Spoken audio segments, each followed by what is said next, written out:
Welcome to Empowered Health. As always, we have a wide variety of important topics on today's show to help you take charge of your health. Today, we're going to talk about what Ferroblock cloth can do for pain management. And later, we'll be looking at a delicious kale recipe. Michelle, kale is huge these days. And it's so good for you too. But before we get to that, we're going to meet another person who has stepped up to the plate to maximize their own health. Take a look. Women between the ages of 30 and 45 number over 250,000. And the most recent national statistics are 1 in 6 have difficulty conceiving. So that, you do the math, and that number's around 40,000 women in Greater Vancouver each year have difficulty starting their families or achieving that dream. For years, Brenda Churlo was one of those women. If you know anything about uterine fibroids, they are brought on by stress. They are brought on by an unknown component. They are also brought on by too much estrogen and a hereditary factor. My mom had them. Brenda tried acupuncture for digestive problems in the past. She wondered if it could help with hormonal balance. She was right, and it wasn't long before Brenda and her husband were delighted to welcome a baby girl, Isabella. We tried for number 2 soon after, and I miscarried. And I miscarried 3 times. And the very first one was incredibly devastating. I felt like a complete failure. I think you go into a state of shock and a little bit of depression and denial that this actually happened. I should have come and had acupuncture with Dr. Spence Pentland, who was my original caregiver, and I should have come back to him right away. I hesitated, I think, because you just feel like maybe you can just deal with it yourself. Acupuncture helps with infertility by 3 main mechanisms. It helps restore a balance to the sympathetic nervous system response, which is in charge of stress hormone output. Stress hormones are a major component of reduction of blood flow to the reproductive organs. It also helps with just basically stress reduction, which helps restore balance in all kinds of areas of people's lives, as well as overall, over time, it can restore balance with reproductive hormones as well. I really felt like I could produce a sibling for Isabella, and I didn't want to give up on that hope.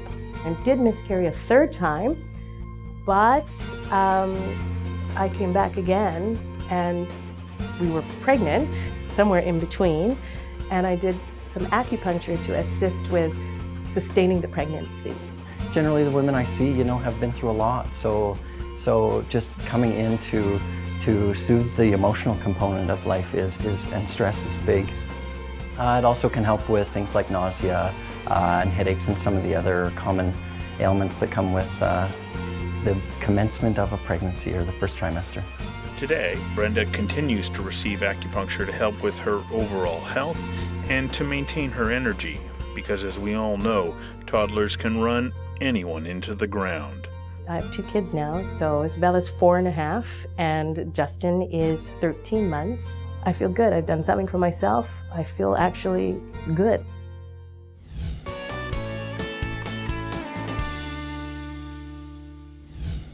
Coming up on Empowered Health. Every few months, you'll read a cheerful headline about the latest research on alcohol and its health-promoting properties, especially its effect on heart disease. Welcome back. We've learned that core strength is important for your spinal health. But today we're going to get into some research about standing balance in our reoccurring chiropractor segment. Well, I'm all for better balance, Michelle, but up next we have Randy Shore back on the show to do some more demystifying. Randy? Every few months, you'll read a cheerful headline about the latest research on alcohol and its health-promoting properties, especially its effect on heart disease. Now, just like many of you, journalists really want alcohol to be declared a healthy lifestyle choice. A lot of scientists seem to wish that too, but wishing does not make it so. Let's start with the good news.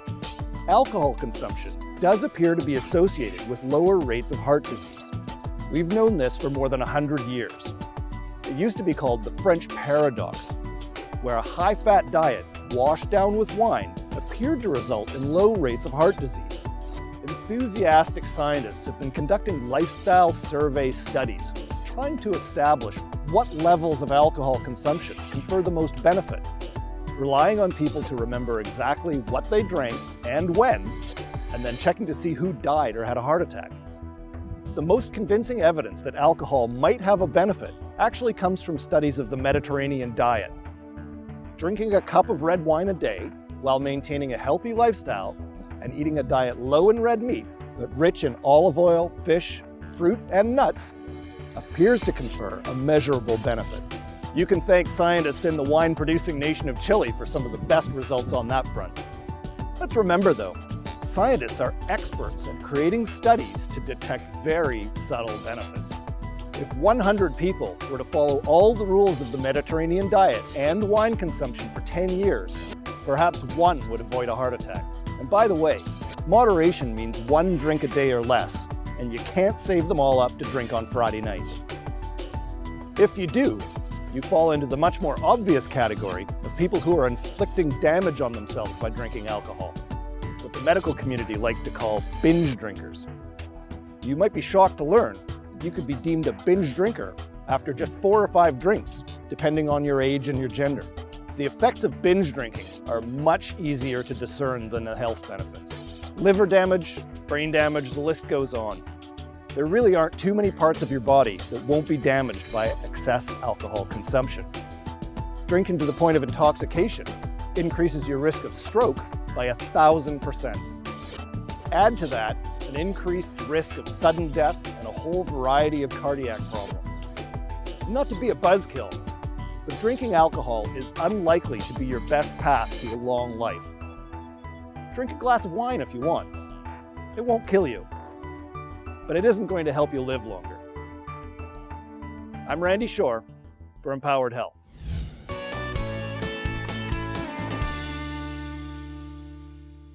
Your back affects your daily health. Welcome to another installment of Your Spine, Your Health. Because you have a spine, it's important to understand what chiropractic care means to your health. Your health always starts with a regulatory college. In this case, the College of Chiropractors of BC serves to ensure you receive the appropriate diagnosis and care from a qualified chiropractic doctor today and tomorrow. That's also why BC's chiropractors fund research and education. Today I want to introduce you to Dr. Richard Brownlee and Dr. Paul Ouimet, whose Kamloops MRI allows weight-bearing images. Probably 80% of the people that I see are related to spine problems, and chronic pain is a big part of that. So a lot of people, when you talk to them, they have pain when they're up and around and doing stuff, and they don't have any pain when they go and lie down. And again, in our human body, we fight gravity all day long. We function in gravity. We need to see it in that capacity to know what it's doing and how to diagnose problems. And the MRI does show problems with the disc, like you can get little tears in the outer part of the disc called the annulus, you can get disc herniations. Those things all show up on the MRI. You can get spinal stenosis, but one of the things that this machine shows that other machines don't show is instability. And instability means abnormal movement in the motion segments in your back. So you can do a recumbent or lying down supine MRI. We can do standing, we can do sitting, we can do multi-position. So again, if somebody was to say it only hurts when I'm in this specific position with my neck, we could likely put them in that position to see what it looks like at that time that they're symptomatic. Upright weight-bearing images are important for diagnosis because it gives us much more information than we've had access to before. Remembering our body functions upright can be especially critical pre-op to avoid things like failed back surgery. It can also be an important educational tool for the patient and doctor alike. So doing the MRI and proving to people that they don't have any major structural problem in their back, I think is just as important as identifying a source. If you can prove to them that their back is structurally sound and that their back pain isn't related to causing damage, then you're more likely to get them to do exercises and help themselves. As you can see, it's not just about what we can do for you today. We're working to build a better tomorrow with better health outcomes for you. The College of Chiropractors of BC sets the standards for safety, outcomes, and your informed consent. Hey guys, my name is Simona Marian and this is Jamie Sonulf. Today we are going to show you What is a PNF stretch for your simple fitness tips? PNF stands for proprioceptive neuromuscular facilitation and involves contracting the muscle that you're stretching for a short period of time. Simona, I'm going to get you to start by stretching your hamstring using an elevation such as a bench. Engage your core and lift your heel onto the bench. Good. Your spine is in a neutral upright position, just like that, and you're going to lean into it slightly. Notice how her knee is slightly bent. Good. Now, for 10 to 15 seconds, Simona is going to drive her heel, thus activating her hamstring muscle. After 10 to 15 seconds, she's going to relax the muscle and go and stretch it for about 20 to 30 seconds. Awesome. PNF stretching works by fatiguing the sensory organs in both the muscle and the connective tissue. Awesome job. All right, try this out and we'll see you next episode. After the break. I tried it. I liking it. It's working. I don't hurt. And to me, that's everything.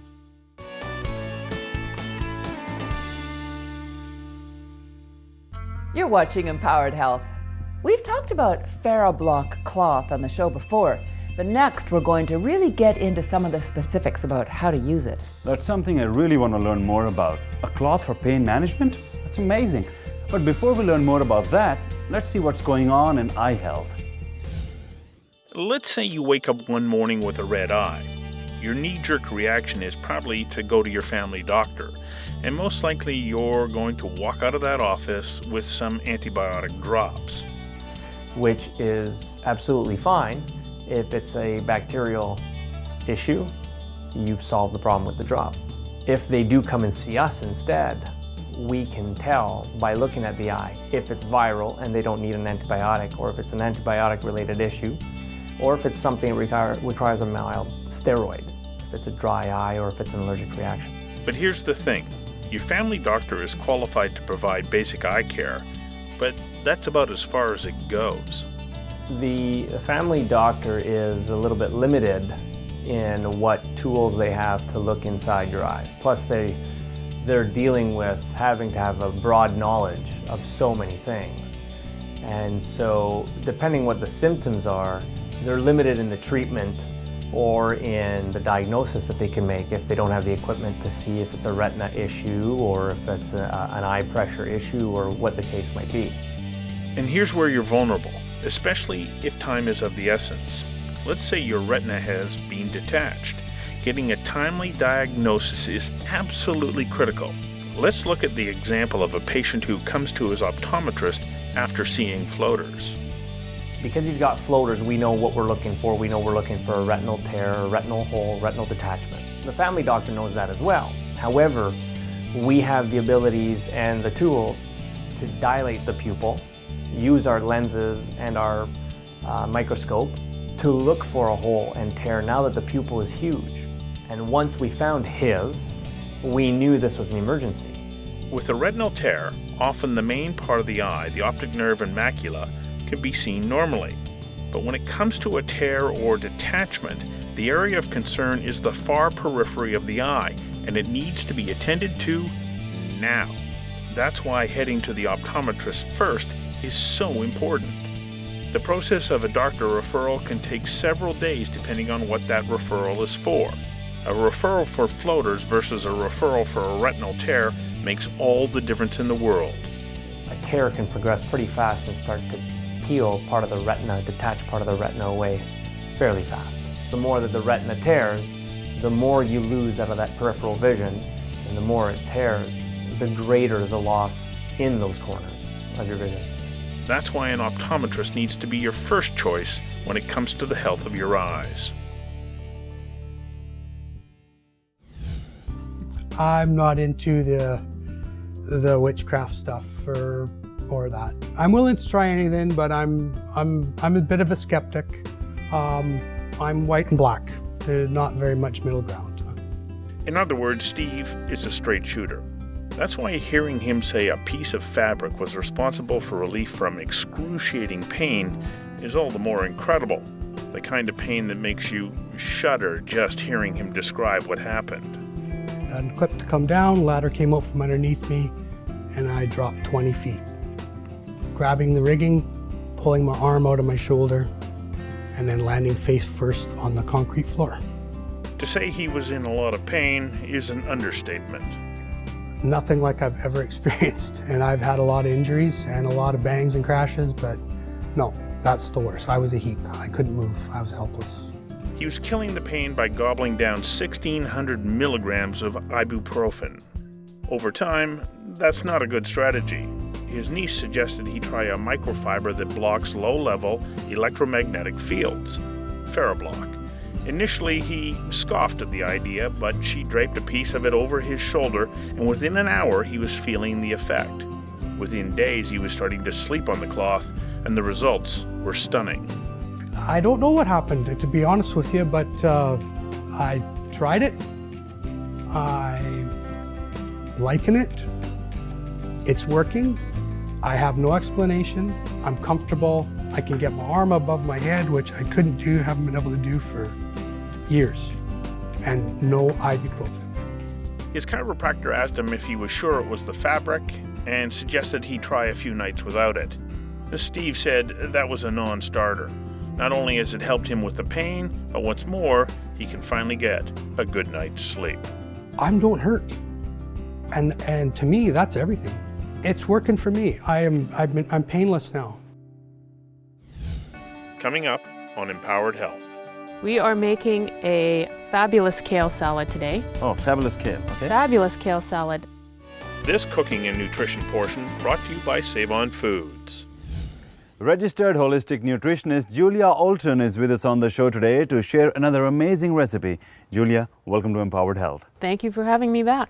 We are making a fabulous kale salad today. Oh, fabulous kale, okay. Fabulous kale salad. So the first thing we're going to do is we're going to get rid of the rib on the kale here. Now, some kale you can take your hand and just push the leaves off. Yeah, strip the leaves off, yeah, yes. But I've found with this one, the easiest way is to take a knife and just cut it off down each side. And then what we're going to do with these pieces is cut them up like you do a coleslaw. And put it in the bowl there. Okay. So, and I'm going to make some of the dressing. So we've got some olive oil. Okay. Which of course is wonderful oil for your hair and skin and nails. Right. And we've got some balsamic vinegar and a teaspoon of lemon juice, and I'm just going to mix that up here. Right. In my little bowl.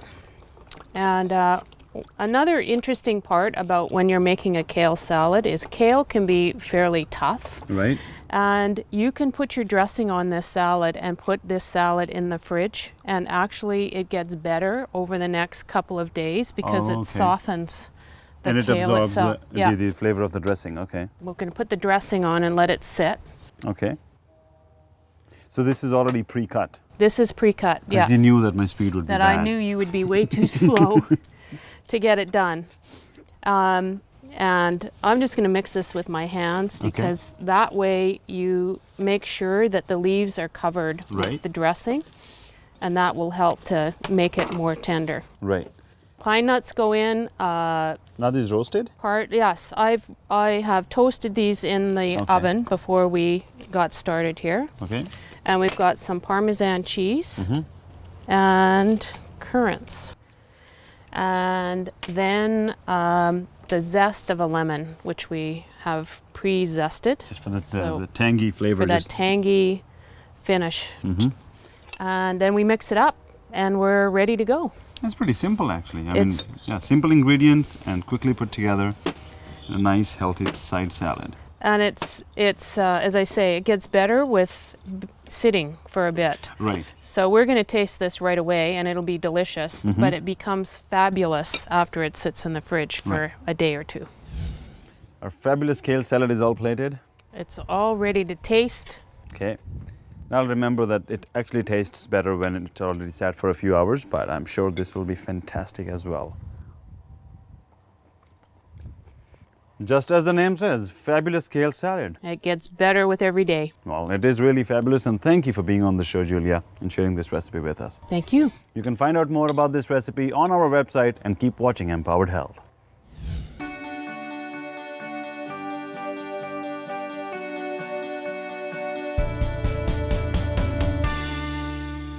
Kale's been gaining a lot of popularity of late, and to tell us more about this wonder green leafy vegetable, I've got registered dietitian Crystal Higgins with me. Crystal, welcome to the show. Thank you. So what makes kale so good? Well, kale is an excellent choice for a vegetable on many different levels. For example, it's grown locally and it's very nutrient dense, which means that it has a lot of vitamins, minerals, beneficial plant compounds in a small package. In fact, 1 cup of cooked kale only has 36 calories. 1 cup's got only 36 calories? So something tells me that if it's low on calories, it's got to be high on the nutrient content. Is that correct? Well, that's true of most dark-colored vegetables and fruits, but that's not always the case, where something like iceberg lettuce, very low in calories, but more water than anything. For example, with kale, 1 cup provides you over 1,000% of your daily need for vitamin K. And vitamin K is really important for blood clotting and also your bone metabolism. It's also going to give you over 300% of your day's need for beta carotene, which is a precursor for vitamin A, and close to 90% of your daily need for vitamin C. In addition to that, kale has been well researched for its potential to reduce cancer as well. Oh, it's got a lot of great benefits then. What are some of the ways to enjoy kale? How can you use it? Well, right now a lot of people have been doing the kale chips. And yes, I've heard about that. So who doesn't like a chip?